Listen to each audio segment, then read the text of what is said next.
we're using to strip furniture. And this is my son Arthur. He did a tremendous amount of research into this, and we found a product that we wanted to take a chance on. And we've been using it for about 4 weeks. And here you can see it right here. This is just a beam of light, and it's hitting the varnish, and it's creating a flame right there at the bottom, and it's basically evaporating the varnish off of the piece and leaving just the wood behind. And you can see there's some smoke. So we right now we're working on ventilation and a few other issues, but it's a new product and we're kind of getting our feel from it, but I figure I'd go ahead and share it with you. Now, we're about 3 weeks into experimenting with this and finding better techniques.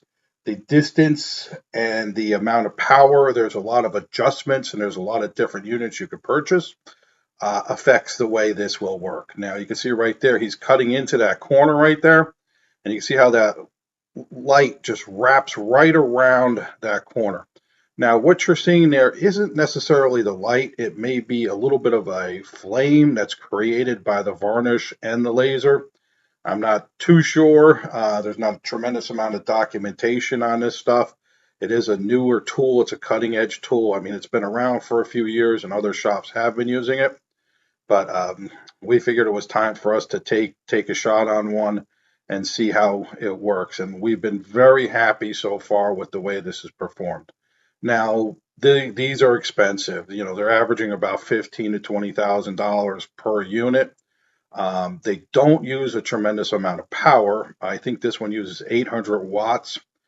The average hair dryer is usually 800 to 1200 watts, but it is a little bit of a complicated electrical situation. So we'll get into that later. Now, this is real time right here. So this is not sped up, not slowed down. This is just the pace that he's moving this across.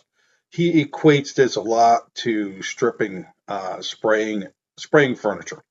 You kind of got to have real feel for what's happening and pay attention. You have to keep moving. If you stop, you will burn a line in the piece. If you're too close, you will burn a line. You can burn the piece or you can burn out the lenses. Now, we use about a lens a day. They're costing somewhere around $15 to $20. This is a Chinese product. Now, here you can see we're just blowing off all that dust, and that's what's left. That quick, that good a result.